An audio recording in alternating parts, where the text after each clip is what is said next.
Abah Beron mulai kembali memejamkan mata membaca sebuah mantra.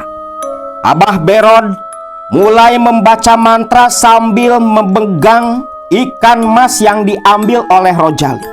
Ikan mas itu diangkat oleh Abah Beron, lalu diasapi di atas asap kemenyan sambil melantunkan sebuah mantra. Nyi ara-ara, nyi iri-iri, cep meneng si jabang bayi, raksa putih lodaya welang lenggang herang, Nyi Ratu Suryati putrana Prabu Lodaya Putih. Ieu kula Beron nyanggakeun pangangkir, nyanggakeun pangundang. Muga Nyi Ratu kersa sumping ka kaula. Ieu candak panyulur ti Ujang Rojali. Berada di tengah hutan dan sedang berlari ketakutan dikejar oleh seekor harimau yang begitu besar. Dalam mimpi ini Sukria berlari sambil teriak meminta pertolongan. Di alam nyata Sukria dalam tidurnya meronta-ronta. Nah, di tengah pelariannya ini tiba-tiba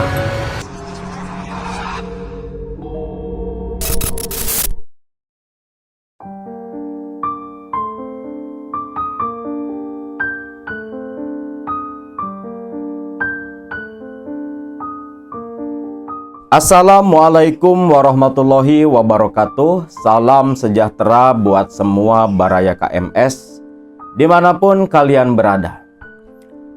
Beberapa waktu lalu Akang membagikan sebuah kisah nyata tentang bangkitnya seorang pelaku pesugihan dari kematian yang bernama Juragan Jali atau Aki Rojali.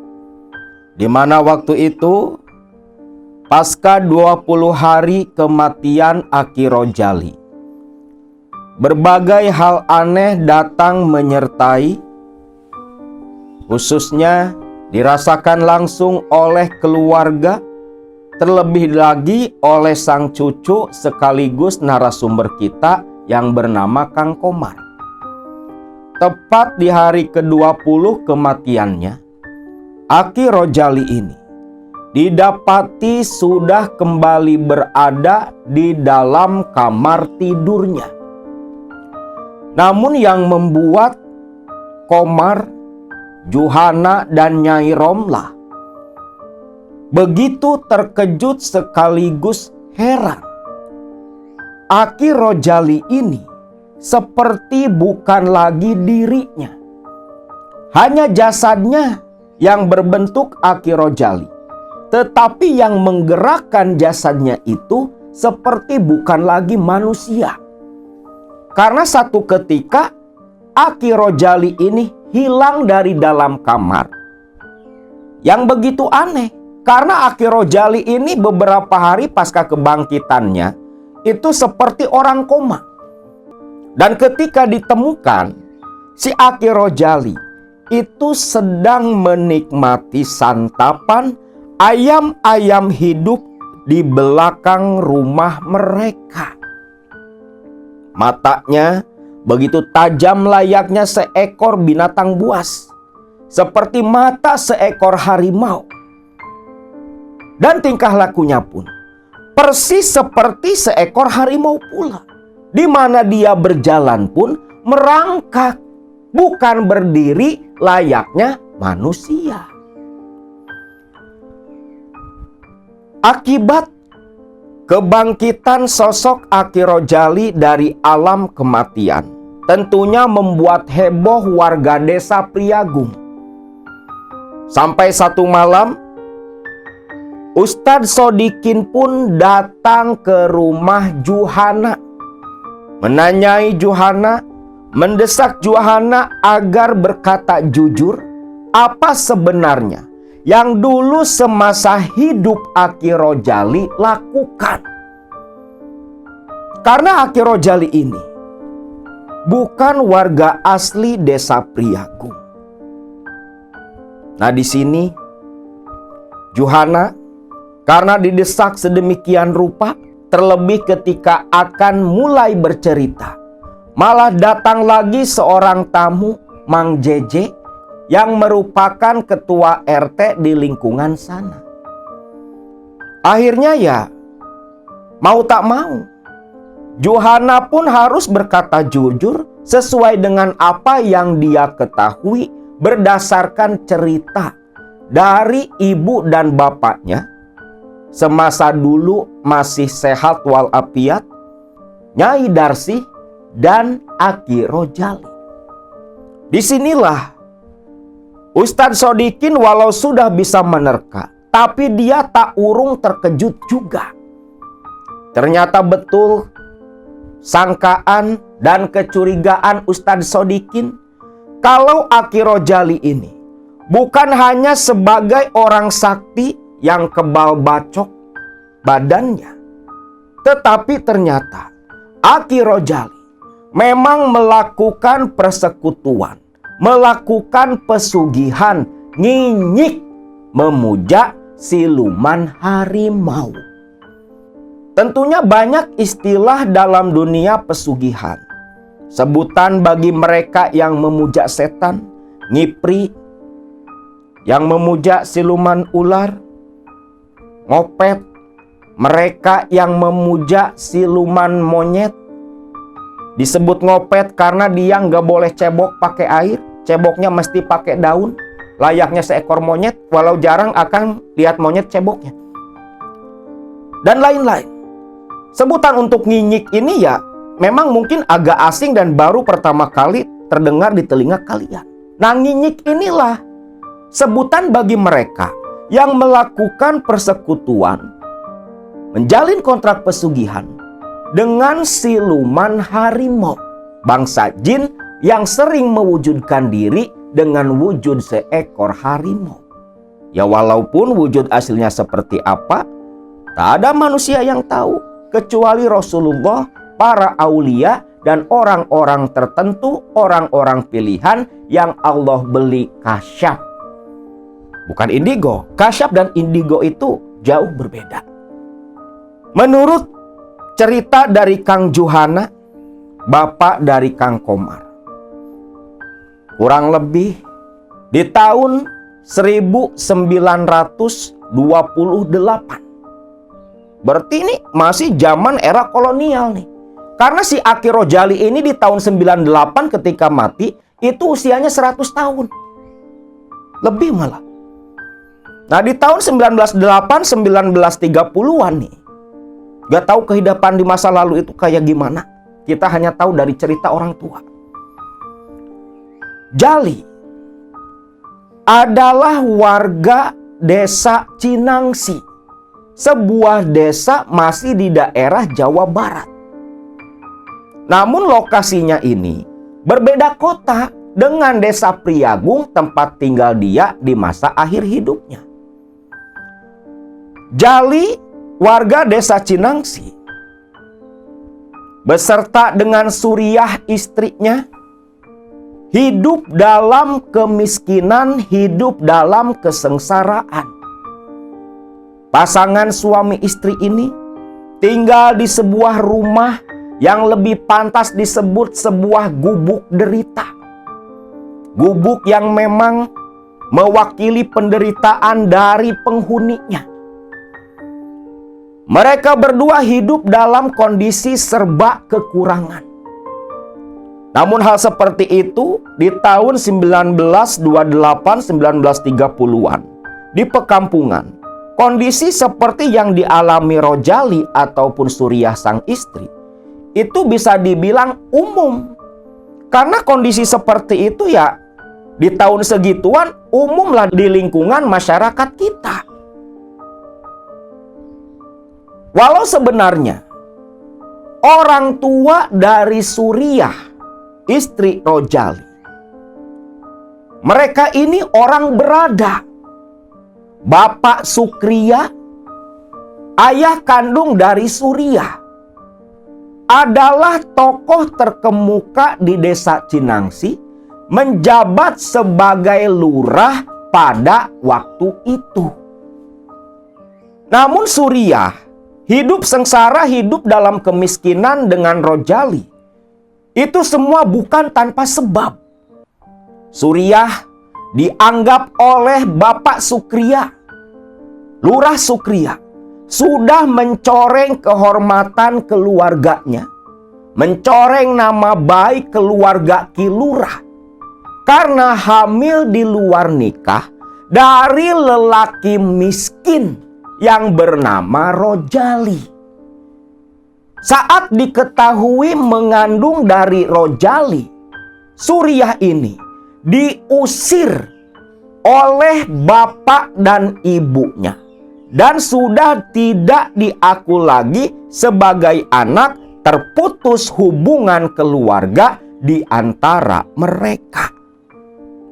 Dan itulah salah satu hal yang melatar belakangi Rojali berbuat nekat melakukan persekutuan dengan siluman harimau, melakukan pesugihan nyinyik untuk melampiaskan dendam di dalam hatinya.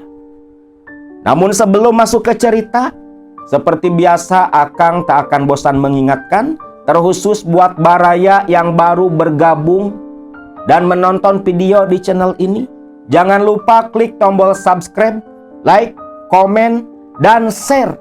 Bagikan video-video di channel ini di media sosial kalian, agar lebih banyak lagi orang-orang yang melek dan mengetahui sisi gelap dunia spiritual. Bukan apa-apa, bisa Baraya semua ketahui di media sosial pada saat ini. Begitu banyak oknum-oknum yang sudah tak tahu malu, tak punya iman, begitu terang-terangan mengajak orang-orang untuk memuja setan, mengajak orang-orang untuk menjadi pelaku pesugihan. Sudah terang-terangan, karena memang sudah akhir zaman. Maka ketika kalian menge-share video-video di channel ini, sama dengan kalian mengingatkan orang-orang yang mungkin ada niatan untuk melakukan pesugihan agar berhenti dari niatan kotor mereka. Dan jangan lupa klik tombol loncengnya, biar Baraya semua tetap mendapatkan notifikasi video-video terbaru dari channel ini. Pasca diusir dari keluarga besarnya, Suriah yang memang begitu cinta kepada Rojali, dia tak peduli harus kehilangan kehidupan yang nyaman yang selama ini dia miliki. Demi cinta, dia rela hidup sengsara dengan Rojali kekasihnya. Bahkan selepas Rojali dan Suriah tinggal bersama, Sukria ini tetap tak mau menjadi wali pernikahan mereka. Sampai akhirnya salah satu saudara dari Bapak Sukria lah yang menjadi wali hakim untuk Suriah. Pasca menikah, waktu akan terjadi saat itu usia kandungan Suriah menginjak usia 4 bulan. Begitu terasa bagaimana pedihnya hidup dalam kemiskinan. Maklumlah Suriah ini anaknya lurah, langsung jatuh miskin gara-gara cinta. Hampir setiap malam Suriah sering menangis meneteskan air mata, mengusap-ngusap perut buncitnya, membayangkan penderitaan macam apa yang kedepannya akan dia dan sang anak alami. Namun di sini Rojali selalu menghibur dan meyakinkan Suriah kalau yang namanya kehidupan tak selalu diam dalam satu titik. Kata-kata, hiburan, dan perlakuan Rojali yang penuh cinta itulah yang membuat Suriah bisa kuat bertahan. Waktu berlalu, usia kandungan semakin tua. Tibalah waktu di masa Suriah akan melahirkan jabang bayinya. Hasil di luar pernikahan mereka. Anak di luar nikah. Nah, waktu itu, di bulan ke-9 kehamilan Suriah, tepat sekitar jam 10 pagi, Suriah mengaduh-ngaduh kesakitan. Dia berkata ke Rojali suaminya, "Kang, sepertinya saya mau melahirkan, Kang. Aduh, Kang, sakit, Kang," ucap Suriah, merintih-rintih memegangi perut besarnya. Di sini Rojali karena baru pertama kali, dia pun begitu panik, bingung harus berbuat apa. Dan ketika air ketuban pecah, saat itulah Rojali makin ketakutan. "Aduh, Neng, ini Akang harus bagaimana? Kang, cepat Kang, panggilkan para haji, Kang." "Astagfirullah. Ya udah, Neng. Neng, tunggu sebentar di sini ya, Neng. Tunggu," ucap Jali. Jali pun keluar. Ketika keluar, dia papasan sama tetangga. "Kang Mahun, Kang Mahun, si Ece ada di rumah, Kang?" "Ada." "Kenapa emang, Jali?" "Tolong, Kang, tolong istri saya mau melahirkan. Tolong temani dia. Saya mau ke rumahnya para haji, indung berang, dukun beranak, Kang." Ya sudah, kamu cepat ke sana, Li. Saya sama istri nemenin istri kamu di dalam rumah." "Iya, Kang." Rojali pun lari pontang-panting menuju rumah dukun beranak di kampung mereka. Tibalah nih di rumah si dukun beranak. Rojali pun teriak gedor-gedor pintu dari luar. Ma Ici, tolong Ma Ici," teriak Rojali. Sebentar, siapa di luar?" ucap suara nenek tua dari dalam. Ketika si nenek tua yang disebut Ma Ici ini dukun beranak di Cinangsi, tempat tinggal Rojali, itu langsung membukakan pintu. Ketika pintu dibuka, si dukun beranak, si Ma Ici, itu kayak yang terkejut. Ujang Jali? Iya nih, tolong, istri saya udah pecah ketuban, udah mau melahirkan nih, tolong bantu istri saya nih." "Maaf Ujang, Nini bukannya tak mau bantu, minta bantuan ke orang lain saja." "Loh, kenapa nih? Tolong nih, ini darurat, kasihan istri saya nih." "Maaf Ujang, maaf. Bukannya Nini tak mau membantu, tapi Nini takut membantu istrinya Ujang. Hidup Nini bisa makin susah." "Loh, maksud Ma Ici bagaimana?" "Ujang, Nini sudah didatangi sama utusannya Pak Lurah Sukria. Nini tak dibolehkan membantu Neng Suriah melahirkan. Karena nanti akibatnya Nini bisa sengsara. Nini mah takut, Ujang takut. Ujang minta bantuan dukun beranak lain saja, Ujang. Minta bantuan dukun beranak lain. Larilah ke kampung sebelah. Masih ada dukun beranak di sana." Ternyata nih, si Lurah Sukria saking bencinya sama Suriah dan Rojali, sampai melarang tuh dukun beranak Ma Ici buat bantu Suriah. Di sini Rojali sampai bersujud sambil menangis memohon kepada Ma Ici untuk membantu Suriah, istrinya.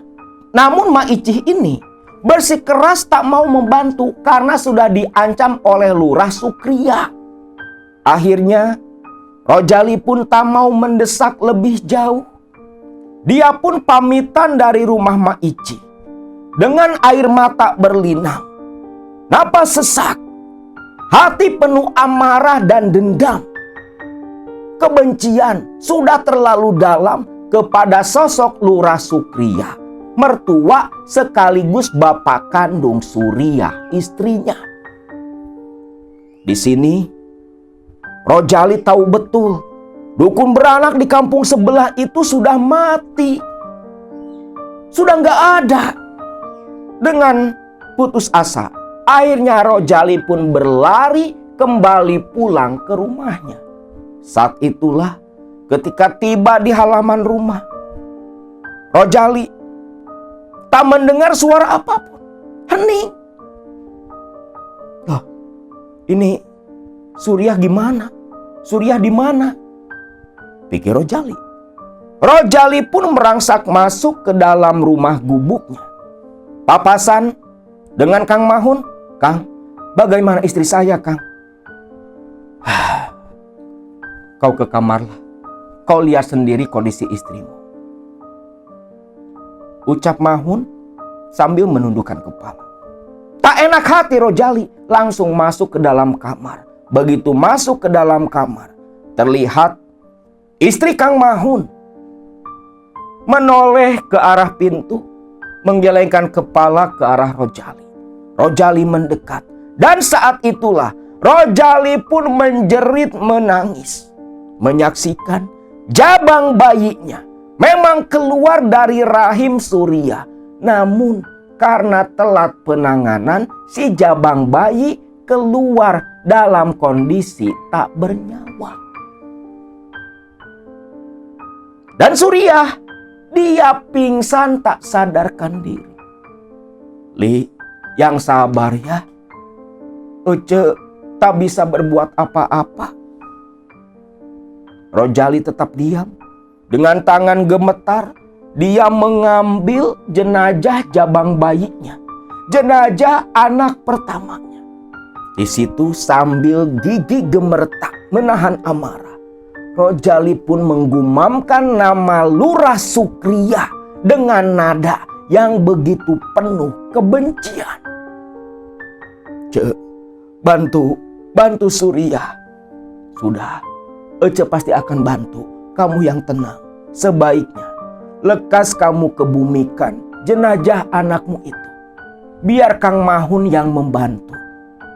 Pergilah, ucap istri Kang Mahun, yang langsung membantu Suriah merawat bekas melahirkan, darah segala macam dibereskan.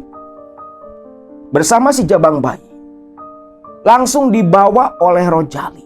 Kang Mahun menggali lubang untuk menguburkan jenazah anak pertama Rojali di belakang rumah. Nah, pasca kejadian itu, Suriah beberapa jam kemudian tersadar. Dia bertanya di mana keberadaan sang anak. Rojali hanya meneteskan air mata. Akhirnya pasangan suami istri ini pun hanya bisa saling berpelukan, menangis berbarengan. Kang Mahun dan istrinya yang melihat pemandangan itu ikut menangis pula dan menyesalkan keegoisan Lurah Sukriah yang seolah ingin membuat Suriah anaknya hidup menderita hanya demi sebuah kehormatan. Nah, di sini yang menyimpan dendam bukan hanya Rojali. Suriah pun sama, begitu dendam dan benci kepada bapak kandungnya sendiri. Lah inilah cinta itu bisa membuat buta. Sekejap mengikuti hawa nafsu. Lupa akan orang tua yang sudah membesarkan sedari kecil. Pengusiran yang dilakukan oleh Lurah Sukriah, di sisi lain, menurut pandangan sudut lain, bisa dibenarkan. Wajarlah dari kecil, ngerawat, sampai dewasa, malah hamil duluan.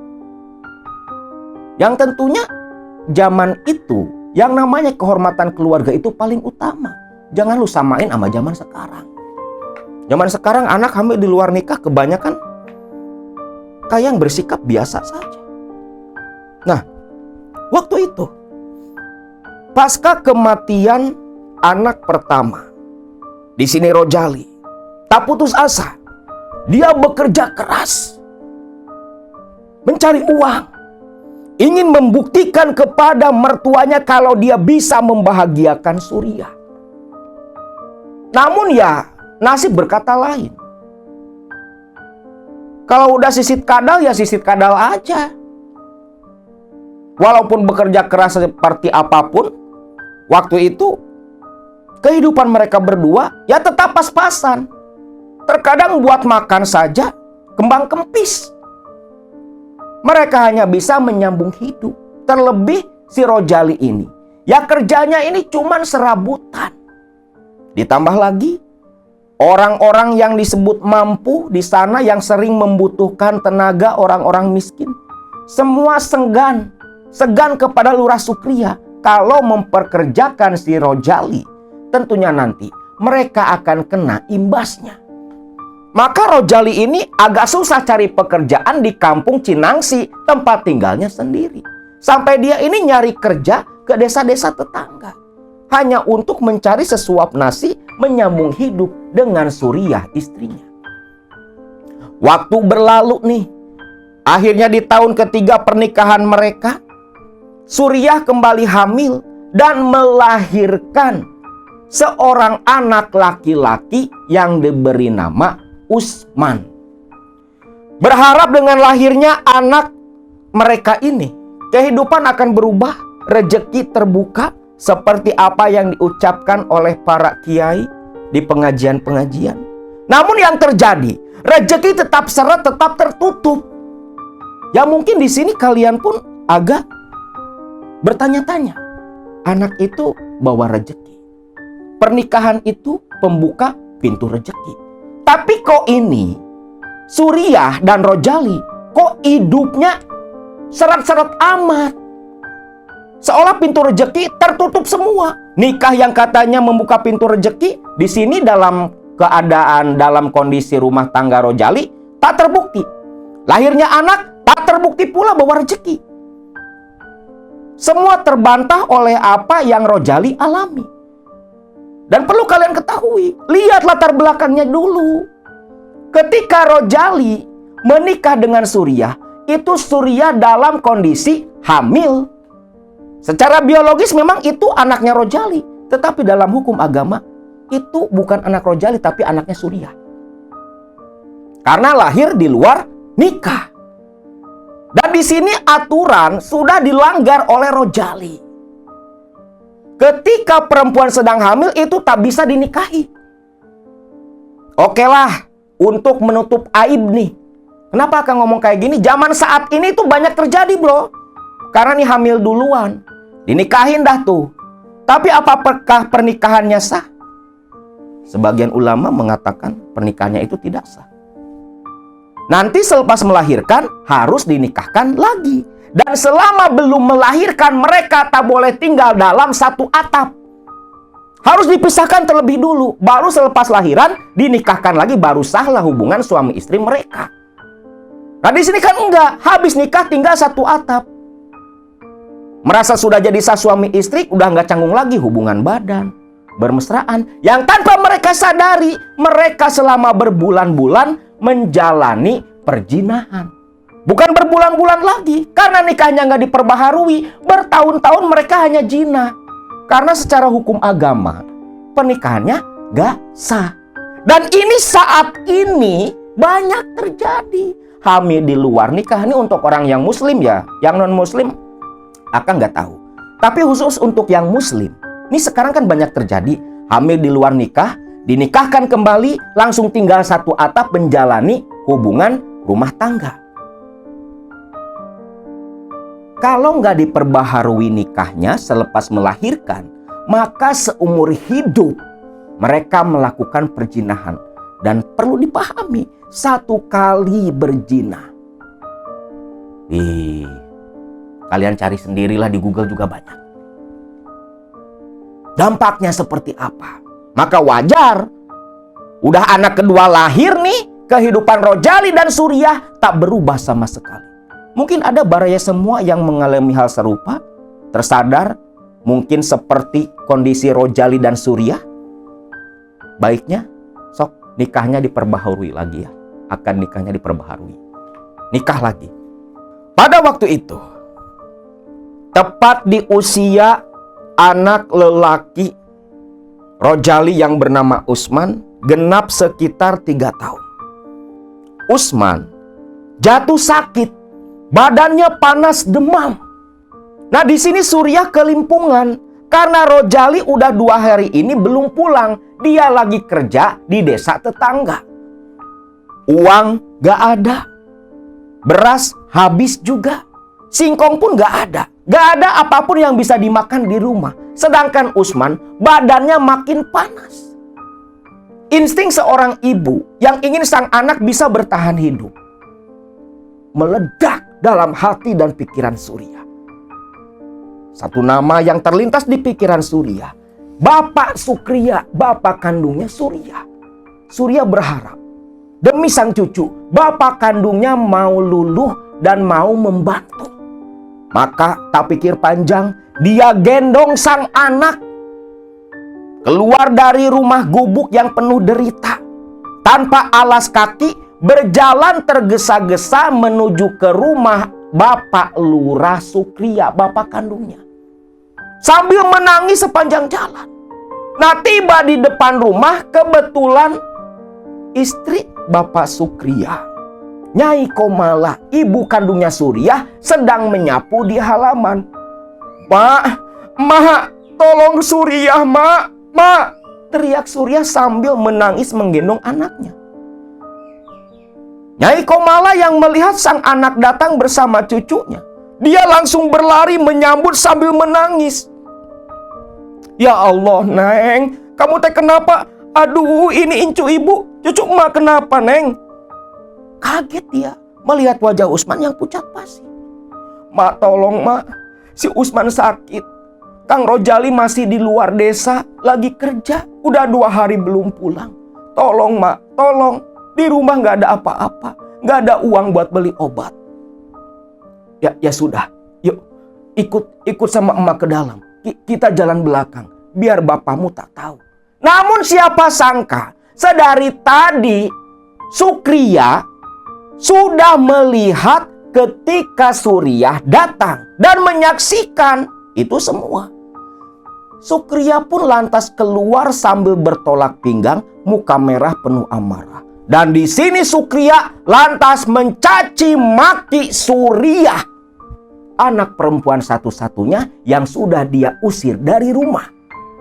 Surya dicaci maki, dibentak, dihina, sampai diludahi di depan Komala, istri Sukriya, ibu kandung Surya. Surya diusir tanpa peri kemanusiaan oleh bapak kandungnya sendiri. Nyai Komala hanya menangis, memohon kepada sang suami agar menolong cucu mereka. Namun di sini Sukriya dengan kepala batu. Masa bodoh? Rasa bencinya kepada sang anak, rasa kecewanya sudah teramat dalam. Surya diusir hari itu juga, detik itu juga. Surya tak bisa berbuat apa-apa. Dia pun berjalan gontai pulang sambil menangis sepanjang jalan. Nah, tanpa Surya sadari, ketika tadi Surya pergi menuju rumah orang tuanya, Rojali ini pun datang pulang. Dia bingung, istrinya nggak ada nih. Dia pun tunggu sambil membuka gembolan yang berisi makanan yang dia beli dari tempat kerja. Tak lama terdengar suara isak tangis Surya, yang ketika datang terlihat air mata masih mengalir, matanya sembab, sesenggukan menangis. Dan ketika bertemu Rojali, Surya pun terkejut. Kang, Akang udah pulang. Ya Allah, Neng, kamu kenapa? Siapa yang buat kamu menangis seperti ini? Nah, di sini Surya pun cerita. Mendengar kalau dihina dan diusir, dibentak, dicaci maki, sampai diludahi. Tentunya di sini dendam yang sudah lama terpendam kembali mencuat. Dengan penuh amarah, Rojali pun mengambil golok, lantas setengah berlari keluar dari rumah, berniat mau menebas bapak mertuanya sendiri, Lurah Sukriya. Lah di sini Surya tentunya panik. Begitu panik, dia berlari tergopoh-gopoh mengejar Rojali, suaminya. Kang, jangan Kang, jangan cari penyakit. Kang, cepat pulang Kang, anak kita lebih penting Kang. Alah sudah, jangan halangi Akang. Kurang ajar bapakmu itu. Mentang-mentang kita orang susah, Berani menginjak harga diri seperti itu. Kurang ajar. Wah, penuh amarah banget nih Rojali. Bisa kalian bayangkan lah, suami mana yang gak marah istrinya diperlakukan seperti itu. Nah, di tengah jalan ketika mau menuju ke rumah Lurah Sukriah, di sini Rojali yang bawa golok dengan muka penuh amarah dan Suriah yang berlari di belakang mengejar. Itu papasan sama Kang Sobari, salah satu warga desa Cinangsi. Loh, Kang Jali, mau kemana Kang?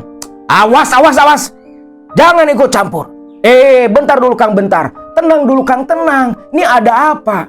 Bawa golok sambil marah-marah. Ini ada apa Kang Jali? Ada apa? Suriah yang melihat ada Kang Sobari menahan Rojali, dia teriak, Kang Sobari, tahan suami saya Kang. Dia mau nebas bapak saya. Ucap Suriah sambil berlari. Awas Kang, jangan ikut campur urusan saya Kang, ucap Rojali. Ini masih bisa ngendalin amarah nih Rojali. Rojali tenang, nyebut kamu teh nyebut. Eling Rojali, eling. Jangan buat masalah. Tenang dulu, tenang. Sok cerita, ada apa? Kang, pokoknya hari ini juga Kang, saya mau nebas tuh si Sukriah. Kurang ajar dia Kang.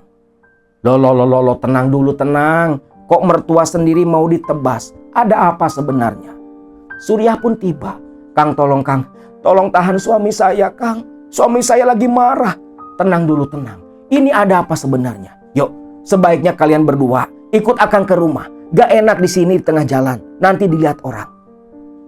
Ajak Kang Sobari. Kang Sobari yang memang terkenal orangnya baik, sering bantu tetangga pula. Tentunya mempunyai wibawa yang cukup besar di desa Cinangsi. Rojali pun luluh. Dia pun ikut menuju ke rumahnya Kang Sobari. Tiba di rumah Kang Sobari, Suriah sudah tidak menangis lagi. Masih sambil menggendong anaknya. Nah, tiba di rumah, Kang Sobari memanggil sang istri. Istrinya pun datang dan terkejut melihat ada Rojali serta Suriah. Loh, Kang Jali, Ce Suriah, kalian teh dari mana? Udah, ambilin air dulu, bikinin air teh. Nanti kita cerita. Istri Sobari nurut, ambil air teh disuguhkan. Sok, tenangin dulu diri kalian. Sok, minum dulu airnya, biar kalian tenang. Rojali ambil air teh, dia minum. Menghela napas menenangkan diri. Selepas bisa menyesuaikan dan menguasai diri, Rojali pun cerita apa yang melatar belakangi amarahnya sampai ingin menebas sang mertua. Lah di sini Kang Sobari terkejut. Ya Allah ya Robi, sampai seperti itu. Iya Kang, coba Kang Sobari bayangkan. Kalau dihina, dicaci maki, saya masih bisa terima. Tapi ini malah nyuruh Suriah buat menceraikan saya Kang. Kurang ajar emang tuh si Sukriah. Tenang dulu Rojali, tenang. Tenang dulu. Hadapi masalah ini dengan kepala dingin. Kang, tulungan atuh Kang. Bantu saya sama Kang Jali. Kami mohon petunjuk sama Kang Sobari. Kemana kami harus pergi? Kemana kami harus bertanya? Agar kami bisa berubah nasib. Bisa lepas dari kemiskinan dan menunjukkan kepada ibu sama bapak kalau pilihan saya kepada Kang Rojali itu tepat. Saya nggak mau cerai dengan Kang Rojali. Bapak udah ngancam. Saya sempat dengar katanya Kang Sobari bisa bantu orang seperti kami. Kalau memang kalian sudah nekat, ada jalan yang cepat, Akang bisa antar dan bisa bantu kalian. Kemana Kang? Ada. Di daerah Priagung. Apa Kang? Nyupang, nginyik, muja siluman harimau. Terkejutlah Rojali dan Suriah istrinya. Jadi Kang Sobari ini muja siluman harimau Kang.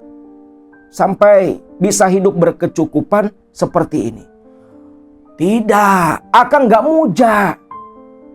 Akang mah gak lulus. Akang bisa hidup seperti ini, hidup sejahtera. Itu karena akang sering bantu orang menemui dan mengantar ke rumah juru kunci. Ke rumah dukun yang bisa membantu cepat kaya raya.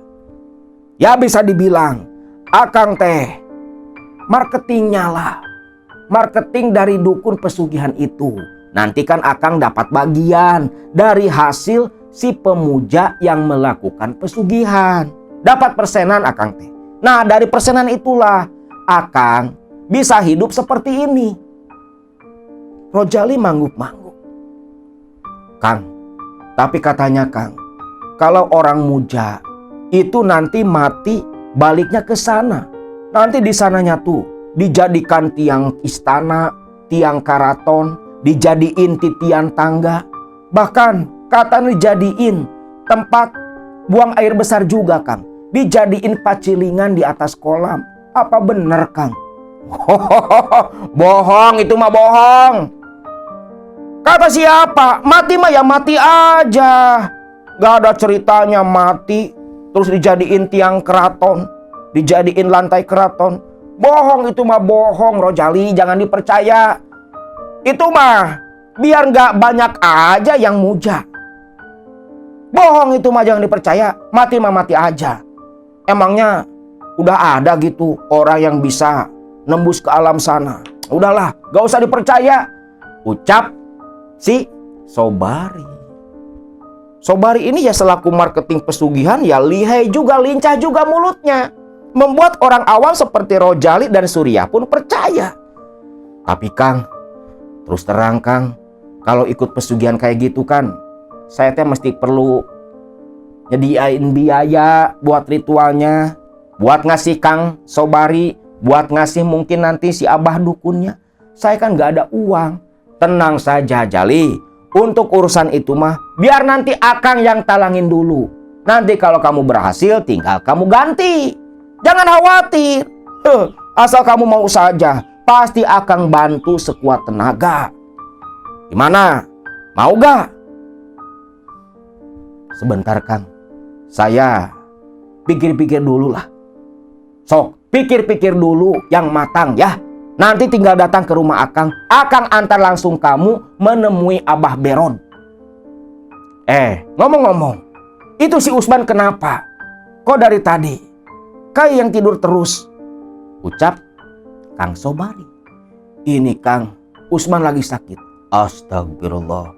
Neng, ambilin uang nih. Loh, gak usah Kang, gak usah. Jangan kayak gitu Rojali. Kita ini sesama tetangga, harus saling bantu. Di sini Kang Sobari pun memberikan sejumlah uang kepada Rojali untuk beli obat biar bisa langsung mengobati Usman.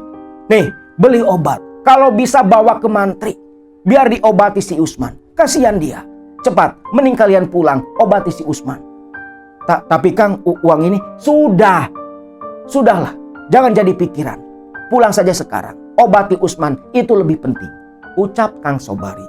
Rojali dan Surya pun akhirnya pamitan pulang dan begitu berterima kasih kepada Kang Sobari.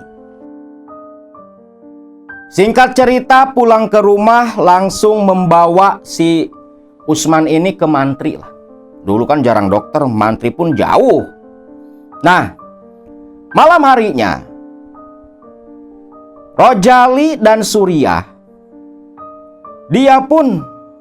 mereka berdua berdiskusi. Sampai akhirnya sepakat Rojali mau menerima tawaran Kang Sobari untuk muja siluman harimau. Demi lepas dari kemiskinan dan demi membalaskan dendam kepada Lurah Sukriya, bapak kandung dan mertuanya Rojali. Lalu esok paginya Rojali pun pamitan langsung pergi menuju ke rumahnya Kang Sobari. Kang Sobari senang. Ya sudah Rojali, sekarang saja kita langsung ke desa Priagung, ke tempatnya Abah Beron. Sekarang kamu pulang, bawa baju ganti. Karena pasti ritual akan dilakukan selama beberapa hari. Baik Kang, saya pulang dulu Kang. Rojali pun pulang dulu ke rumahnya pamitan ke Surya. Dibantu tuh ngemas pakaian yang walaupun cuman beberapa setel itu pun pakaian butut. Akhirnya Rojali dan Sobari pun berangkat bersama menuju ke tempatnya Abah Beron. Pagi-pagi berangkat dari desa Cinangsi. Tiba di Priagung itu menjelang sore hari. Tiba di Priagung, Sobari yang memang sering ke sana, yang dulunya awalnya dia ini niat mau muja, cuman gak sanggup dan gak lulus dalam ritual, akhirnya memilih menjadi marketing dari si Abah Beron. Nyari calon-calon pemuja. Nah di APK-APK sebelah itu banyak marketing-marketing pesugihan. Yang benar ada, yang nipu banyak. Nah, di sini ketika bertemu dengan Abah Beron, Sobari langsung menjelaskan apa niatan dia datang ke sana dengan Rojali.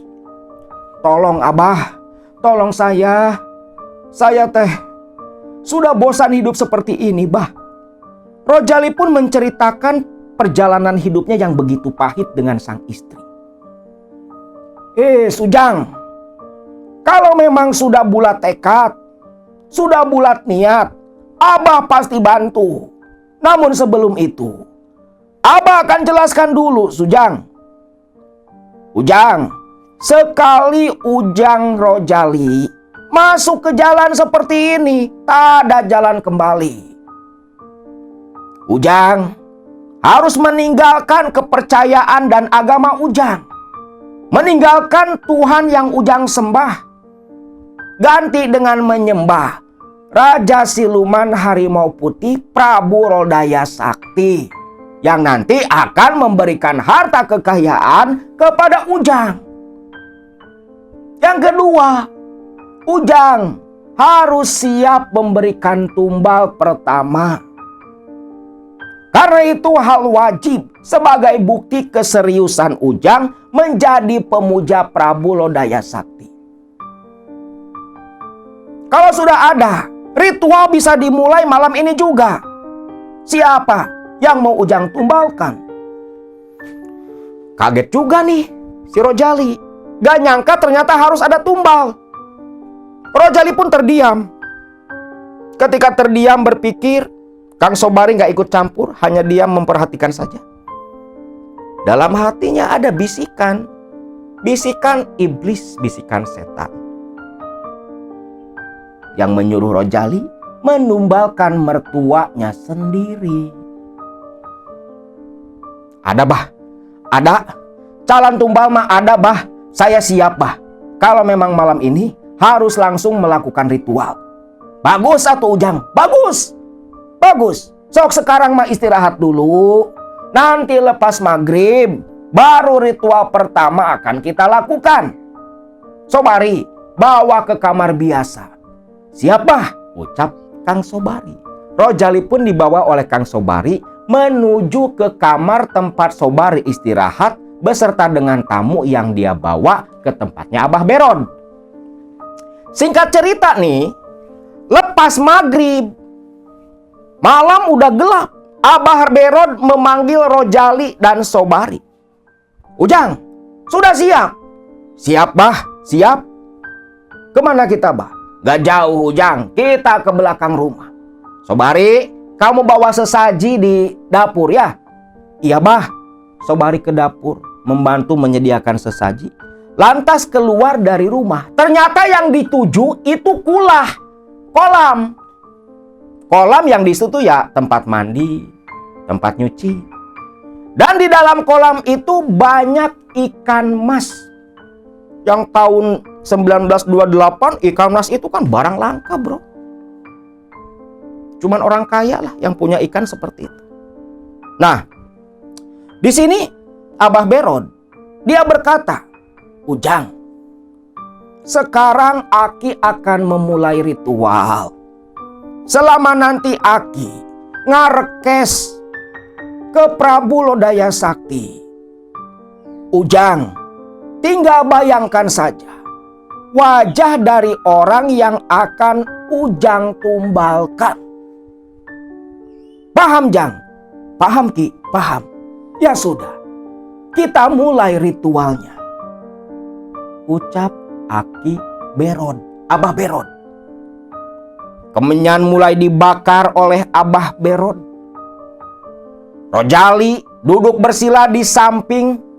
Abah Beron memejamkan mata, membayangkan si calon tumbal yang tak lain adalah Lurah Sukria, bapak mertuanya. Nah, di sini alunan mantra yang dilantunkan oleh Abah Beron membuat bulu kuduk siapapun yang mendengar pasti merinding waktu itu. Suasana di dekat kulah, di dekat kolam belakang rumah itu berubah, begitu mencekam dan begitu menakutkan. Suara hembusan angin terdengar begitu kencang. Bau-bau aneh mulai tercium di hidungnya Rojali. Sampai setelah sekian lama hal itu terjadi, Rojali pun dibangunkan oleh Abah Beron. Ujang, buka mata Ujang. Iya bah. Rojali membuka mata. Lantas Abah Beron menunjuk ke kolam ikan. Ujang, sekarang Ujang turun. Ambil satu ikan mas di dalam kolam. Ikan itu mewakili sosok yang akan Ujang tumbalkan. Nah, Rojali pun turun. Terlihat tuh di dalam kolam ada beberapa ikan mas. 3 ikan mas besar dan 1 ikan mas kecil. Dalam pikiran Rojali, 3 ikan mas besar itu Nyai Komala, ibu mertua, Bapak Sukria, Suriah istrinya, dan Usman anaknya. Namun karena dari tadi sudah menetapkan yang akan ditumbalkan itu Lurah Sukria, bapak mertuanya. Maka dari keempat ikan mas ini, yang 3 itu langsung pergi ketika Rojali turun. Namun ada 1 yang begitu jinak. Malah seperti diam menunggu Rojali mengambil dia. Pahamlah Rojali, itu adalah bapak mertuanya. Ikan mas besar yang sebesar betis orang dewasa langsung diambil oleh Rojali. Bah, ini bah.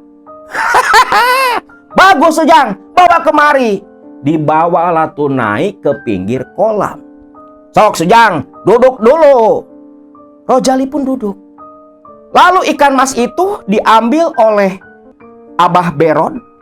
Dia letakkan di atas daun pisang yang sudah ada sesaji umbo rampe dan sejenisnya. Lalu di sini Abah Beron mulai kembali memejamkan mata membaca sebuah mantra. Abah Beron mulai membaca mantra sambil memegang ikan mas yang diambil oleh Rojali. Ikan mas itu diangkat oleh Abah Beron, lalu diasapi di atas asap kemenyan sambil melantunkan sebuah mantra. Nyi ara-ara, nyi iri-iri, cep meneng si jabang bayi, raksa putih lodaya welang lenggang herang, Nyi Ratu Suryati putrana Prabu Lodaya Putih. Ieu kula Beron nyanggakeun pangangkir, nyanggakeun pangundang. Muga Nyi Ratu kersa sumping ka kaula. Ieu candak panyulur ti Ujang Rojali. Nyi ara-ara, nyi iri-iri, cep meneng si jabang bayi, raksa putih lodaya welang lenggang herang, Nyai Ratu Suryati putrana Prabu Lodaya Putih. Ieu kula Abah Beron nyanggakeun pangangkir, nyanggakeun pangundang. Muga Nyi Ratu kersa sumping ka kaula. Ieu candak panyulur seba ti Ujang Rojali. Mantra itu terus diulang-ulang. Sambil si ikan yang awalnya tenang itu mulai grubuk-grubuk. Meronta-ronta dalam pegangan Abah Beron. Selepas selesai membaca mantra sebanyak 7 kali, ikan mas itu pun langsung diletakkan lagi di atas umbo rampe. Lalu Abah Beron mengambil sebuah pisau. Dan disinilah, di depan Rojali, ikan mas yang mewakili Bapak Sukria itu disembelih oleh Abah Beron. Darah ikan pun keluar. Lah di sini anehnya, ikan mas segede apapun dipotong, itu darahnya ya netes sedikit dong. Lah ini ketika dipotong, darah merah yang begitu anyir seperti darah manusia memancar dari potongan kepala ikan mas. Lalu sisit ikan mas, sisik-sisiknya dibersihkan, jeroan perutnya dikeluarkan, lantas dilempar ke dalam kolam yang langsung dimakan oleh ikan-ikan lain. Hahaha, sudah Ujang, sudah selesai. Bagus, bagus. Sepertinya Seba, Sulur, tumbal dari Ujang teh memang diterima oleh Prabu Lodaya Putih, Prabu Lodaya Sakti. Sekarang bawa ikan ini, kasih ke sini nih buat dimasak, Jang. Buat dimasak. Baik. Ikan itu diambil oleh Rojali, dibawa ke dapur, diserahkan ke istrinya Abah Beron untuk dimasak. Selepas selesai, Abah Beron membawa Rojali ke ruang tamu, diikuti oleh Kang Sobari. Ujang, yang tadi itu ritual penyerahan Seba, Sulur, Tumbal kepada Prabu Lodaya Sakti. Jadi nanti Ujang jangan kaget kalau Ujang pulang dari sini lepas ritual. Yang Ujang tumbalkan pasti sudah mati. Gak apa-apa Ki, gak apa-apa. Terus sekarang, apa yang harus saya lakukan Ki? Istirahat dulu sebentar.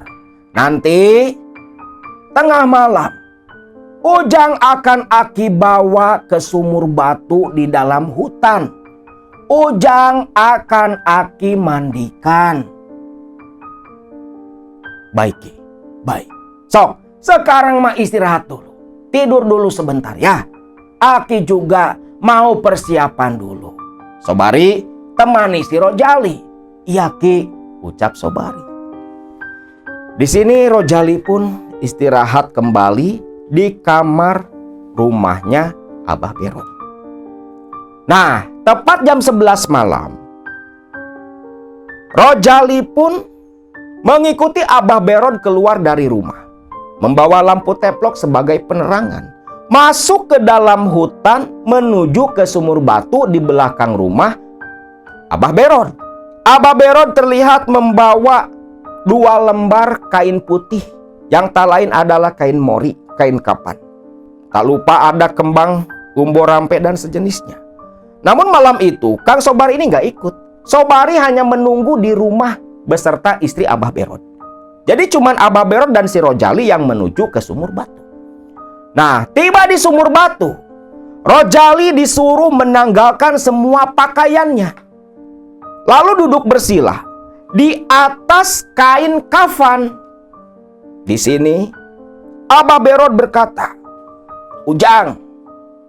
Ujang akan Abah mandikan. Selepas mandi, Abah akan mengajarkan sebuah mantra, sebuah ilmu. Dan ini menentukan Ujang lulus atau tidaknya mengikuti pesugihan. Nyinyik. Paham Jang? Paham Ki? Paham. Bagus, bagus. Sok, Ujang siap-siap. Abah Beron bakar kemenyan di pinggir sumur batu. Lantas menciduk air dari dalam sumur langsung diguyurkan ke tubuhnya Rojali yang telanjang tak berbusana. Guyuran demi guyuran disiramkan ke tubuh Rojali. Selepas itu, Abah Beron langsung menutup tubuh Rojali dengan selembar kain kapan yang lain. Ujang, ingat kata-kata Aki tadi. Aki akan menurunkan sebuah ilmu yang menjadi penentuan Ujang. Lulus atau tidak, bisa atau tidak ikut pesugihan nyinyik. Aki akan membaca mantra sebanyak 3 kali. Nanti Ujang ulangi. Paham, Jang? Paham, Ki? Paham. Konsentrasi Ujang, fokus. Biar Ujang hafal dengan mantra yang Aki ucapkan. Rojali pun mengangguk. Rojali yang ditutupi kain kapan memejamkan mata, memfokuskan pendengaran. Dan terasa tangan Aki Berod itu langsung memegang kepala Rojali. Dan mulailah Aki Berod membacakan sebuah mantra yang harus dihafal oleh Rojali. Aki mulai, Sujang. Dengarkan baik-baik. Raga jati tan kena ing pati, raga ningsun tan kena ing mala, hutan pawiwitan les tanpa wekasan, ilmu jati ninggang bati kana ati kabawa mati, les tanpa sri kagu putih raga balik si nempar-nempar, akeh mati pada mati, raga ningsun ora mati. Raga jati tan kena ing pati, raga ningsun tan kena ing mala, hutan pawiwitan les tanpa wekasan, ilmu jati ninggang bati kana ati kabawa mati, les tanpa sri kagu putih raga balik si nempar-nempar, akeh mati pada mati, raga ningsun ora mati. Itu diulang sampai 3 kali. Lalu Aki Berod mencengkram kepala Rojali agak kencang sebagai pertanda Rojali mengulangi mantra yang tadi diucapkan. Lah di sini untungnya Rojali dengan pendengarannya yang agak tajam, dia pun bisa langsung memahami. Walau dengan terbata-bata, tapi akhirnya mantra itu pun bisa dihafal, diucapkan perlahan oleh Rojali. Sampai 3 kali diulangi. Selepas itu, Abah Berod pun tertawa terbahak-bahak. Rojali hanya diam menunggu instruksi selanjutnya yang tidak disadari oleh Rojali. Di belakangnya, Abah Berod menghunus sebuah golok tajam yang langsung saja seketika ditebaskan ke tubuh Rojali. Namun di sini Rojali yang terkejut dipukul oleh Abah Berod. Hanya terdiam. Abah Berod terus tertawa sampai beberapa kali menyabetkan golok tajamnya ke tubuh Rojali. Dan di sini tubuh Rojali jadi kebal senjata tajam yang ternyata jampi-jampi yang tadi diajarkan kepada Rojali, diijajahkan ke Rojali, itu jampe ilmu kebal. Hahaha, Ujang, lulus. Sekarang mah Aki teh tenang. Besok Ujang akan mulai semedi di Goa Kerud Lodaya Putih. Aki tenang. Karena semedi nanti Ujang bakal sendiri di sana. Sok, bangun Ujang, bangun. Ucap si Aki Berod. Masih pegang golok. Ketika Rojali bangun, kain kapan penutup tubuh dibuka. Dia menoleh ke Abah Berod. Rojali terkejut. Golok kembali disabetkan ke dadanya Rojali. Namun yang terjadi hanya ada bekas merah tanpa menimbulkan luka sama sekali. Rojali pun terkejut di sini. Loh, kok tubuh saya jadi kebal, Ki? Ya iya Ujang, yang tadi Abah berikan itu ilmu kebal. Soalnya nanti Ujang akan sendiri bersemedi di mulut Goa Kerud Lodaya Sakti. Abah pun tenang, karena nanti Abah takutnya kamu diterkam dimakan binatang buas. Tapi dengan ilmu yang sudah kamu punya sekarang, Aki nggak takut lagi. Kamu pasti selamat.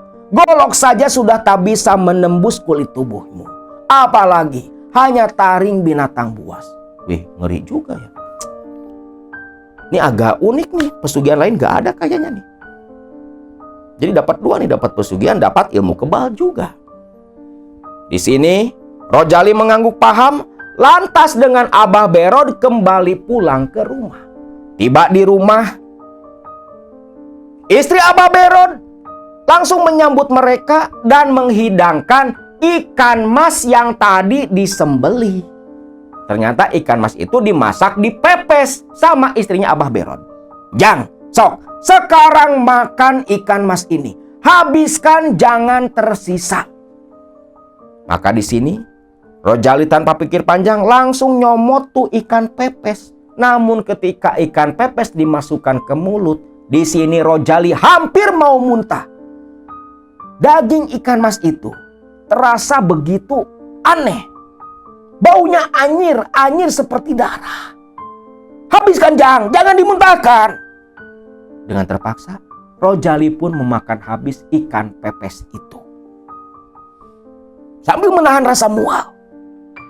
Melihat itu semua, Abah Berod tertawa-tawa lalu dia berkata, "Ujang, sudah selesai. Sekarang kamu tidur, istirahat. Besok kita ke Goa Kerud untuk ritual terakhir. Sekaligus Abah juga kan harus menyediakan sesaji untuk semedi nanti. Harus persiapan dulu ya. Sekarang Ujang istirahat. Sobari, kamu istirahat pula. Oh iya Bah, ini Bah lupa buat besok beli sesaji segala rupa." Ucap Sobari menyalahkan sejumlah uang yang langsung diterima oleh istri Abah Berod sambil tersenyum dan mengangguk. Malam itu pun ditutup dengan Sobari dan Rojali masuk ke dalam istirahat karena besoklah Rojali akan melakukan semedi di mulut Goa Kerud Lodaya Sakti yang terletak di tengah sebuah bukit di Desa Priyagung. Waktu berlalu. Esok paginya, istri Abah Berod menyediakan sesaji untuk keperluan ritual nanti malam. Sore hari, terlihat begitu sibuk di dapur, membuat bakakak ayam, nasi tumpeng, umbo rampe, rujak-rujakan, dan sejenisnya.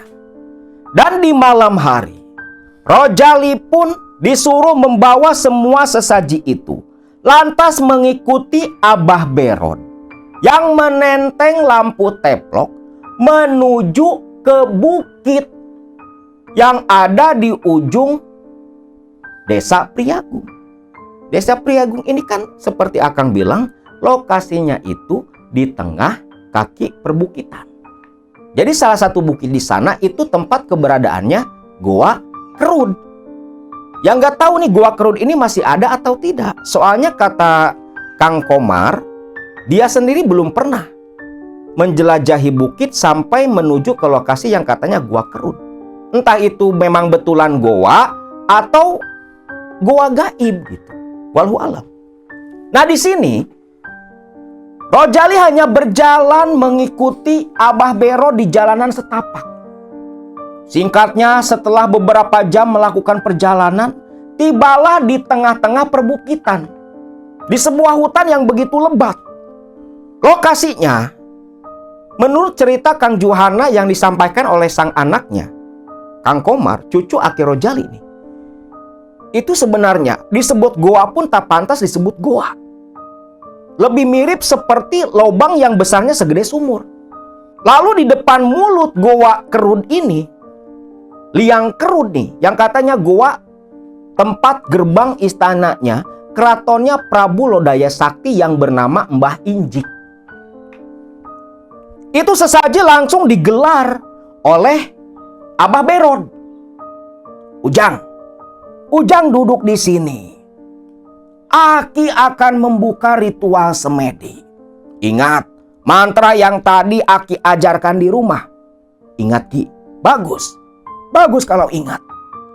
Aki akan pulang selepas membuka ritual semedi. Dan nanti Aki akan datang menjemput Ujang kalau ritual sudah selesai. Paham ya, Jang? Paham, Ki, paham. Bagus. Kita mulai, Jang. Kita mulai. Abah Berod menaburkan kemenyan ke arang yang sudah membara. Selepas itu Abah Berod membaca-baca mantra. Yang lantas suasana di depan Gua Kerud ini pun langsung berbeda. Selepas itu Abah Berod menepuk pundaknya Rojali. Ujang, teruskan. Aki akan pulang. Rojali pun menganggukkan kepala sebagai pertanda. Nah, selepas Abah Berod pergi dari mulut Gua Kerud, Rojali dengan hati kebat-kebit ketakutan, dia menguatkan kembali, membulatkan kembali niatannya, menyatukan hati dan pikiran agar selaras dengan tujuannya untuk memuja Mbah Injik Prabu Lodaya Sakti. Lah di sini Rojali pun kembali menaburkan kemenyan. Lantas dia mulai membaca mantra yang diajarkan oleh Abah Berod.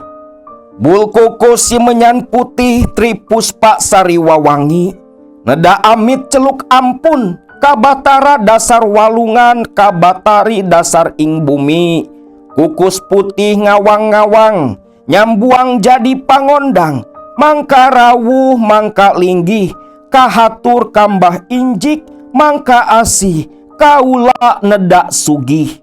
Bulkuku si menyan putih tripuspa sariwawangi, neda amit celuk ampun, kabatara dasar walungan, kabatari dasar ing bumi, kukus putih ngawang-ngawang, nyambuang jadi pangondang, mangka rawuh mangka linggih, kahatur kambah injik, mangka asih, kaula nedak sugih.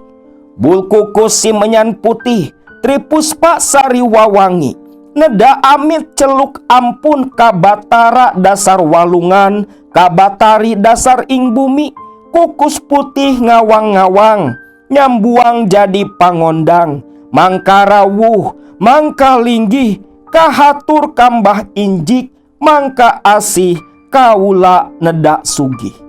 Mantra itu terus diulang-ulang oleh Rojali sampai 21 kali. Nah, di sini ketika mantra terus diulang sedemikian rupa, suasana di depan mulut gua terasa semakin begitu mencekam. Hening, sepi, begitu menakutkan. Tak lama terdengar suara hembusan angin yang menderu-deru begitu kencang sampai pepohonan di sekitar mulut Gua Kerud itu terguncang. Daun-daun, ranting-ranting kering berjatuhan, menimbulkan suara yang begitu menakutkan.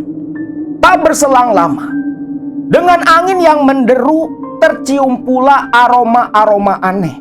Bau bangkai, bau anyir, bau minyak, menyatu menjadi satu dengan asap kemenyan putih, tercium kuat di hidung Rojali. Tak sampai di situ saja, tak berselang lama terdengar suara langkah kaki mematahkan ranting-ranting, seolah ada sesuatu yang berjalan mendekat ke arah Rojali. Langkah kakinya begitu berat, semakin lama terdengar semakin mendekat, lalu disertai suara auman seekor harimau. Lalu suara langkah kaki itu terus mendekat ke arah Rojali, tepat berhenti di depan mulut Gua Kerud. Lalu terdengar suara dari makhluk yang ada di hadapan Rojali. Suara itu diawali dengan tawa yang begitu menyeramkan, disertai geraman tawa dari seorang perempuan. Rojali, Rojali, ditarima ku kaula. Geus ku kaula ditarima panyulur anjeun, seba anjeun, tumbal ti anjeun, ditarima ku kaula Rojali, geus ditarima. Buka eta mata Rojali, buka mata maneh. Nah seketika Rojali pun dengan tubuh gemetar ketakutan, dia pun membuka mata. Ketika membuka mata, Rojali tak bisa berkata-kata karena tepat di hadapannya seekor harimau, loreng putih dan hitam, besarnya segede sapi, duduk di depan Rojali. Tong sieun Rojali, tong sieun. Ieu kaula Nyi Mas Suryati, putri Prabu Lodaya Sakti, putri Nambah Incik. Tong sieun Rojali, tong sieun. Ayeuna maneh geus jadi pamuja kula. Maneh kudu bisa muaskeun kaula. Belum sempat menjawab, harimau yang mengaku bernama Nyi Mas Suryati itu langsung menerkam tubuh Rojali, yang ketika diterkam Rojali terjatuh, digigit pundaknya oleh mulut harimau itu. Hanya gelap yang tersisa dalam ingatan Rojali. Rojali tersadar sedang tertidur di sebuah kasur yang begitu empuk. Lantas ada tepukan di pipi, tangan lentik yang begitu halus. Kang Rojali, bangun Kang, bangun, buka matamu. Ketika Rojali perlahan membuka mata, dia terkejut. Di hadapannya ada wajah yang begitu cantik layaknya bidadari. Rambut hitamnya disanggul, bibirnya begitu merah. Tersenyum penuh kasih ke arah Rojali. Rojali pun terkejut. Bukannya dia ada di depan mulut gua, tapi ketika tersadar, dia berada di dalam sebuah kamar. Rojali, kau sudah menjadi pasanganku. Sekarang berikan aku kepuasan, ucap sosok perempuan itu yang ternyata Nyi Mas Suryati. Yang selanjutnya, Nyi Mas Suryati pun menanggalkan semua pakaiannya, diikuti pula oleh Rojali dan langsung mendominasi Rojali, menunggangi Rojali. Namun di sini ketika Nyai Suryati berbicara, terlihat taring tajam mencuat di antara giginya. Rojali yang sudah terkena pengaruh birahi dari Nyai Suryati hanya terus melayani sambil mengerang-ngerang, walaupun kuku-kuku tajam Nyai Suryati mencakar-cakar dada dan punggung Rojali. Rasa sakit terasa, tapi tak ada bekas luka, hanya bekas merah akibat ilmu kebal yang sudah diberikan oleh Abah Beron. Pantesan nih dikasih ilmu kebal. Lawang lagi hubungan badang dicakar sama kuku harimau. Tadi kan digigit pula tuh tengkuknya waktu di mulut gua sama harimau. Jadi luar biasa ritual pesugihan nyinyik ini. Entah sudah berapa lama nih Rojali berhubungan badan dengan Nyai Suryati. Dia tak ingat waktu. Yang jelas karena begitu kelelahan, Rojali pun akhirnya tertidur pulas, diiringi oleh suara tawa renyah dari sosok Nyai Suryati. Nah, di alam nyata, 3 hari pasca Rojali mulai semedi di depan mulut gua. Dini hari, jam 4 subuh, Abah Beron pun keluar dari rumah. Berkata kepada Sobari, "Sobari, Aki mau jemput si Rojali. Sudah selesai semedi yang dia lakukan. Kau tunggu sekejap." "Baik Ki." Abah Beron lantas berjalan menuju ke bukit. Tiba di lokasi tempat semedi, Rojali tidur telentang tak berbusana sama sekali. Lantas Abah Beron tertawa puas dan menepuk-nepuk tubuh Rojali. Rojali dibangunkan. Ketika Rojali terbangun, dia terkejut. Sudah ada kembali di tengah hutan. Sudah selesai Sujang, sudah selesai. Sok, pakai kembali semua pakaianmu. Dengan pikiran yang masih linglung setengah sadar, Rojali hanya mengangguk lantas memunguti pakaian dia kenakan kembali. Tak sadar kalau di sekitar tubuhnya sudah berserakan uang tunai.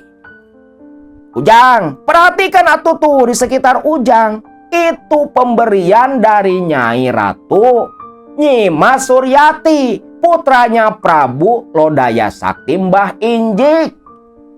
Begitu tersadar, terkejutlah di sini Rojali. Hanya bengong menatap uang berserakan begitu banyak.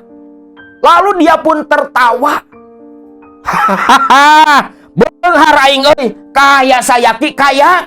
Udah sok, bawa semua uang itu, bungkus sama kain kapan ini. Kita bawa pulang. Ucap Abah Berod sambil tersenyum senang.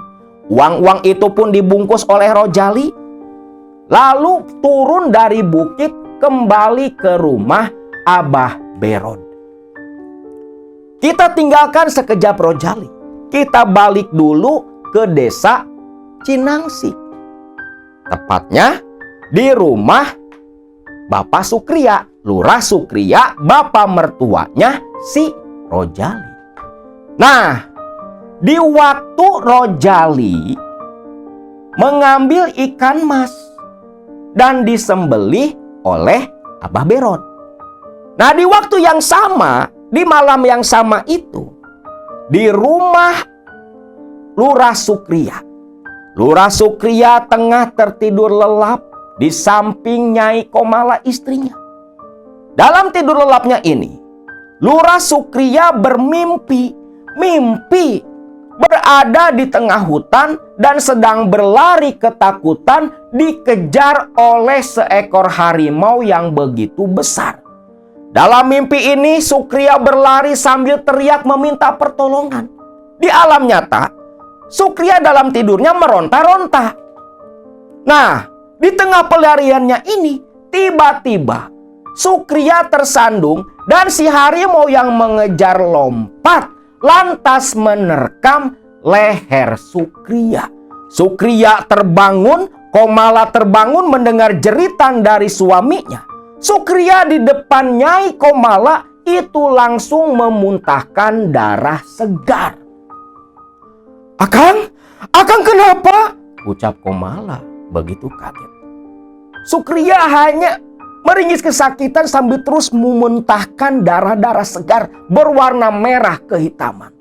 Di sini Nyi Komala yang panik lantas lari dari kamar menuju ke dapur mengambil air hangat. Namun ketika mengambil air hangat, paralak, terdengar suara seperti pasir ditabur di atap rumah. Tak berselang lama, Nyi Komala tegang, terkejut diam ketika mendengar suara auman harimau yang langsung disambung dengan suara jeritan Sukria. Nyai Komala pun lari ke dalam kamar kembali dan saat itulah Nyi Komala menyaksikan sang suami kejang-kejang dengan darah terus keluar dari mulutnya. Dan dalam sekejap mata, berhenti kejangnya, berhenti pula napasnya. Malam itu Sukria mati ditumbalkan oleh Rojali. Melihat suaminya mati tak bernyawa, Nyi Komala pun menjerit lantas lari keluar meminta pertolongan.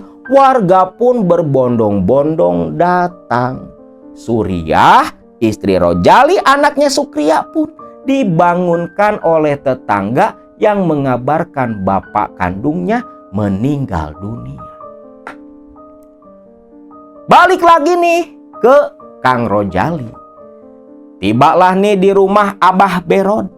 Sebelum pulang, Abah Berod berkata, "Rojali, sudah 4 hari kamu ada di sini. Dan ini hari kelima." "Hah? Hari kelima? Bukannya baru semalam, Bah, saya semedi di mulut gua." "Rojali, itu hanya perasaan kamu. Semalam di sana, beberapa hari di sini." "Iya Rojali, kamu teh sudah 3 hari lebih semedi di mulut goa, ucap Kang Sobari. Rojali pun hanya terbengung. Sudah. Jangan dipikirkan, Jang. Jangan dipikirkan. Begini, Sujang. Sebelum kamu pulang, Aki akan memberi wejangan. Pertama, ketika nanti kamu pulang ke rumah, kamu harus menyediakan kamar peteng. Kamar peteng? Apa itu kamar peteng, Ki? Kamar peteng itu kamar khusus yang tak boleh dimasuki siapapun kecuali kamu. Di kamar itu adalah tempat kamu bertemu dengan Nyi Mas Suryati. Di tempat itu pula tempat kamu memberikan sesaji. Ingat, setiap malam Selasa dan malam Jumat, kamu harus menyediakan sesaji di dalam kamar peteng. Dan yang kedua, setiap malam Selasa, Nyi Mas Suryati akan datang untuk meminta dipuaskan. Dan nanti bulu-bulu harimau yang berjatuhan dari tubuh Nyi Mas Suryati itu semua akan menjadi lembaran-lembaran uang. Jadi sebulan ini 4 kali Nyi Mas Suryati datang minta dipuaskan, dengan imbalan bulu-bulu yang berjatuhan nanti berubah menjadi uang. Dan yang paling penting, tiap 3 tahun sekali kamu harus memberikan tumbal nyawa. Kalau tidak, maka kamu yang akan dibawa oleh Nyi Mas Suryati. Dan jangan kaget kalau nanti kamu pulang, mertuamu itu sudah mati, ucap Abah Berot. Selepas memberikan wejangan kepada Rojali, Rojali dan Kang Sobari pun pamitan kepada Abah Berot pulang kembali ke desa Cinangsi. Singkat cerita, besoknya nih, karena sepanjang perjalanan mereka banyak mampir sana sini. Uang kan udah resmi tuh bisa digunakan. Jadi belanja dulu apalah di sepanjang perjalanan. Jadi agak nyantai pulangnya nih. Nah, besok paginya barulah mereka berdua tiba di desa Cinangsi. Rojali, baiknya ke rumah dulu. Ada apa, Kang? Itu duit jangan disimpan di gembolan. Takut orang curiga. Kebetulan di rumah Akang ada tas. Masukin saja ke dalam tas. Iya, Kang, siap. Mampir dulu nih ke rumahnya Kang Sobari. Uang dimasukin ke dalam tas dan ngasih segepok kepada Kang Sobari. Kang Sobari tentunya begitu senang. Nah, Rojali pun pulang. Tiba di rumah disambut langsung oleh Suriah, istrinya. Disambut dengan penuh sukacita dengan pelukan dari Suriah. Lantas Suriah bertanya, Akang, gimana hasil ikhtiarnya? Apakah berhasil? Lalu Rojali menyerahkan tas besar kepada Suriah. Begitu tas dibuka, Suriah tenganga. Isinya tumpukan uang begitu banyak. Suriah tersenyum bahagia, lantas mengeluarkan semua uang itu dengan tangan gemetar. Dia begitu senang. Rojali pun hanya tersenyum kepada istrinya. Lalu di sini, Suriah sambil memegang uang, menunduk, tak percaya dengan uang yang begitu banyak. Dia pun berkata, Akang, nanti selepas Isya Akang ikut tahlil ya? Tahlil? Tahlil siapa? Bapak, Kang. Bapak sudah mati. Dan malam ini, tahlil hari ke-6 kematian Bapak. Rojali terdiam. Lantas Rojali dengan nada suara yang begitu lemah, dia berkata, Maafin Akang ya, Neng. Maafin Akang. Ini semua demi keluarga kita. Demi merubah nasib, demi melampiaskan dendam kita. Gak apa-apa, Kang. Neng sudah ikhlas. Neng sudah ikhlas. Ucap Suriah. Yang memang di awal sudah sepakat. Suriah rela bapak kandungnya jadi tumbal. Karena bapak kandungnya itu sudah keterlaluan menyengsarakan Suriah, Rojali, dan Usman anaknya. Nah, selepas itu kehidupan Rojali pun total berubah. Rumah gubuk menjadi rumah yang begitu teramat layak. Bahkan rumah itu terbilang cukup mewah untuk ukuran tahun waktu itu. Sama persis seperti rumah yang dimiliki oleh almarhum Lurah Sukriya. Sejahteralah hidup Rojali, Suriah, dan anaknya Usman. Namun di sini Rojali ini hati dan pikirannya sudah berubah. Bukan lagi Rojali yang dulu, tapi Rojali yang selepas memuja siluman harimau, kelakuannya lebih mirip seperti siluman yang dia sembah pula. Beringas, ganas, tak ada empati, tak ada rasa kasihan kepada sesama. Bahkan menurut cerita Kang Komar, ini katanya ya, Nyai Suriah, Usman, dan ibu mertua dari Rojali semua mati dijadikan tumbal pesugihan. Dan selepas anak istri mati, Rojali pun menikah dengan Nyai Darsih, cucu Abah Berod. Dan selepas menikah dengan Nyai Darsih, cucunya Abah Berod, Rojali menjual semua harta miliknya di desa Cinangsi dan pindah ke desa Priagung. Dan disitulah mulai muncul sebuah nama, Juragan Rojali, tuan tanah, orang paling kaya di desa Priagung. Dan dari Nyai Darsih lahirlah Juhana, dan dari Juhana terlahirlah Kang Komar, narasumber kita. Kang Juhana pun menutup kisahnya. Para pendengar, Ustadz Sodikin, Mang Jeje ketua RT, Nyai Romlah yang sudah tahu hanya bersikap biasa, dan Komar yang terlongong tak percaya selepas mendengar cerita masa lalu dari Rojali, kakek yang begitu menyayangi dirinya. Maka pantaslah Juhana bisa melakukan ritual. Ternyata kan ibunya Juhana, Nyai Darsih, itu cucunya Mbah Berod. Lantas perihal kebangkitan Aki Rojali, di hari ke-40 Aki Rojali diobati oleh salah satu keluarga dari istrinya Aki Rojali. Dan selepas diobati oleh keturunan dari Abah Berod yang merupakan titisan atau mendapat ilmu titisan dari Abah Berod, Aki Rojali pun kembali mati seketika selepas tubuhnya diciprat-ciprati oleh air jampi dari air sumber 7 mata air dengan daun bambu kuning. Dan selepas matinya kembali Aki Rojali, jenazah Aki Rojali kembali dikuburkan.